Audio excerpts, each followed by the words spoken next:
Les diré que estoy aquí para defender el voto político de los estudiantes secundarios que generan organización para la toma de decisiones de cambio. No está mal pretender cambiar aquello que uno considera que debe ser cambiado.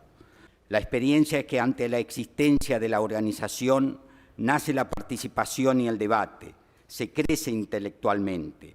Una cosa atrae a la otra, una juventud comprometida que sea parte activa de la sociedad política que nos toca vivir. Cuando un joven se canaliza a través de un proyecto en el que a la participación de la escuela le agrega un compromiso social, sin lugar a dudas tenemos a un hombre que capitaliza un estado de madurez enalteciendo aún más su propia juventud.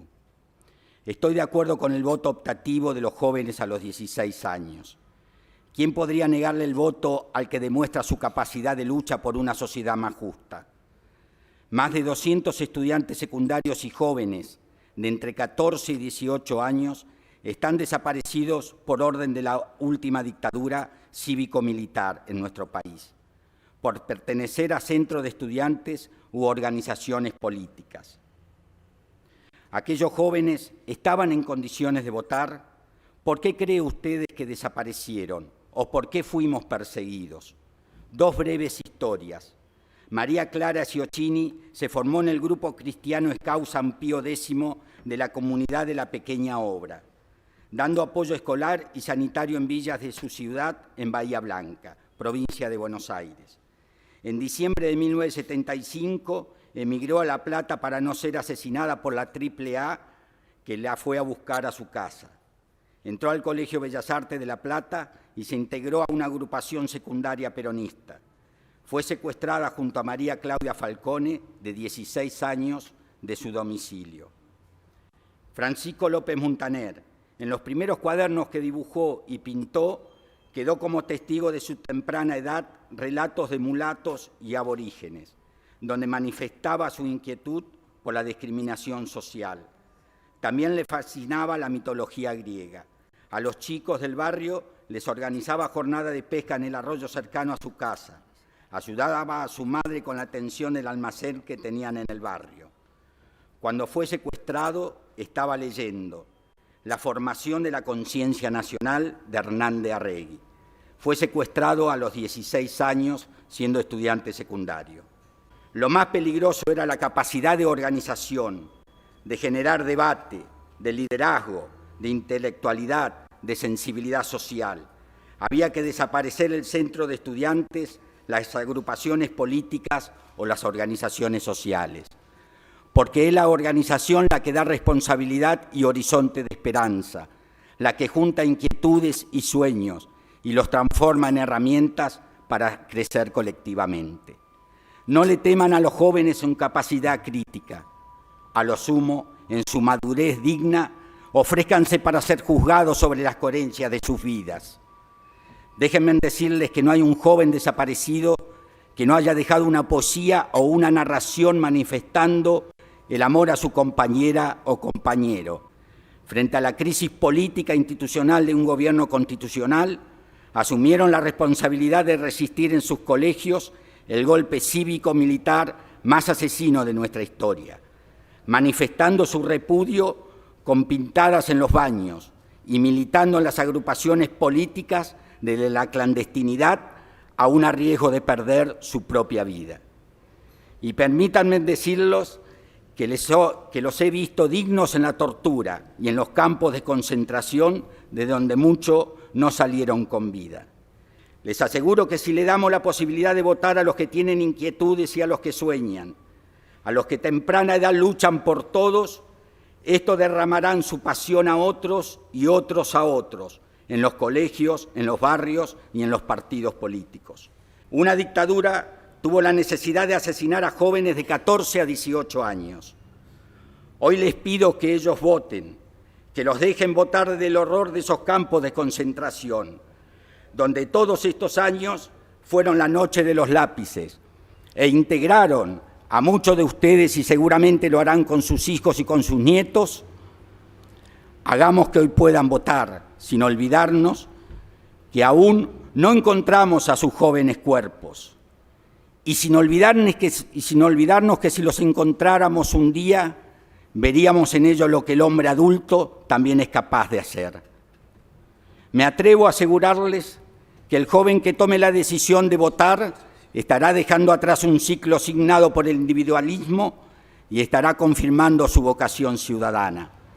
Será un líder contra la deserción democrática y se sumará a la responsabilidad de crecer en el debate político. Tendrá ante sí derechos y verá que también tendrá obligaciones y que deberá estar a su altura. Hagamos tempranamente alfabetizadores que pregonen ciudadanía. Les aseguro que vale la pena probar. El proyecto en tratamiento va a permitir que jóvenes como yo, con 16 o 17 años, podamos tener la opción de elegir a nuestros gobernantes. Muchas chicas y chicos como yo, comprometidos con lo que sucede todos los días en nuestro país, tenemos en claro que tarde o temprano nuestros derechos iban a ser reconocidos. Era una cuestión de tiempo.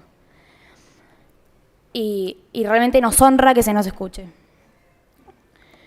Hemos escuchado expresiones trogloditas que se oponen al proyecto en tratamiento, haciéndonos pasar por tontos y seres incapaces de poder decidir nuestro futuro político. Reclamamos nuestro derecho de elegir porque queremos ser artífices de nuestro propio destino. Y si lo comprendieran, a Juan Perón sabrían que luchó para que seamos artífices de nuestro propio destino y nunca instrumento de la ambición de nadie. Mi voto va a ser eso, mi voto. Y estoy convencida que nuestra generación tiene decididas sus elecciones y no va a ser manipulada por nadie. ¿O acaso alguien quiere tomarme un examen para evaluar mi conciencia política? ¿O alguien se siente capaz de cuestionar mi formación política? ¿O quién se siente con derecho de criticarme o de pedirme explicaciones por querer abrazar con toda mi alma el movimiento nacional peronista? ¿O quién se siente capacitado para impedir que apoye a la presidenta de todos los argentinos? ¿Por qué no le pidieron explicaciones a María Claudia Falconi, acaso? Que el 16 de septiembre del 76, con solo 16 años, fue secuestrada en el Pozo de Banfield, muy cerca de mi casa, y aún hoy permanece desaparecida. ¿Por qué no le pidieron explicaciones a la madre de Juan Cabandier, que con 17 años y estando embarazada fue secuestrada en la ESMA y aún hoy está desaparecida? ¿Por qué no le pidieron explicaciones a Darwin Passaponti, que el 17 de octubre de 1945 fue asesinado por luchar por la libertad de Perón? ¿Por qué no le pidieron explicaciones a Mariano Ferreira, que militaba en el Partido Obrero desde los 13 años y fue asesinado por reclamar derechos de los trabajadores ferroviarios? Yo creo que el secreto es más participación, no menos. Ruego que no triunfen los profetas del odio, para que no veamos la elección desde afuera con la ñata contra el vidrio. Ustedes tienen la oportunidad de reconocer nuestros derechos. Los derechos son una importante fracción de la sociedad. Y si bien no vamos a dar vuelta a una elección con nuestro voto, vamos a tener la oportunidad de poder ejercerlo. En la reforma universitaria de 1918, un joven con 18 años podría haber gobernado una universidad. ¿Por qué nosotros, 100 años después, no podemos elegir a nuestros gobernantes? Al oficialismo y a una parte de la oposición, como el FAP, por ejemplo, les pido que por favor no abandonen su vocación de reconocernos nuestros derechos.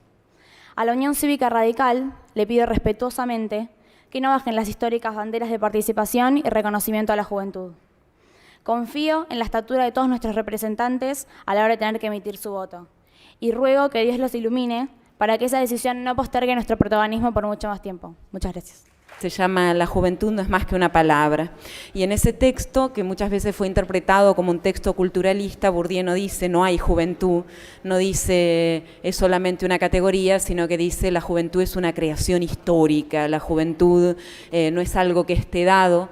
De hecho, no siempre ha habido juventudes a lo largo de la historia, sino que dice claramente que la juventud es resultado de las relaciones históricas que se construyen dentro de una sociedad. Y la invención de la juventud en Occidente ha sido una invención claramente creada desde una perspectiva del tutelaje, con estas dos caras que tiene el tutelaje, la idea de la protección por un lado, pero también la idea del control que muchas veces tiene que ver también con la represión, que tiene un carácter punitivo. Estas dos caras han atravesado la Constitución de la Juventud y a lo largo del tiempo algunas de estas caras han primado sobre otras. En un país que tiene una generación de jóvenes desaparecidos, podemos decir claramente cuál cara fue la más fuerte. En el 2003 se abre un proceso, todos lo sabemos, podemos fecharlos de diferentes maneras, incluso en América Latina, pero se abre un proceso donde los jóvenes van a ser convocados a hacer un sueño como sujetos políticos, van a ser convocadas y sus luchas van a ser articuladas a muchas otras luchas. Y estos jóvenes van a responder. No solamente van a ser convocados, sino que van a responder. Y no es que van a responder incorporándose a la política, como se dice a veces, sino que se van a responder haciendo de la política, luchando en el campo de la política y luchando políticamente por la transformación de todo lo siniestro que quedaba y por el rescate de las luchas más maravillosas que todavía seguían estando presentes en el pueblo argentino. Pero bueno, creo que esto no es una cuestión nueva, creo que hace 50 años ya pasaba lo mismo. Creo que siempre hubo un sector de la sociedad a la que teme de las palabras igualdad, universal y para todos. Y cuando escucha estas palabras se le pone los pelos de punta.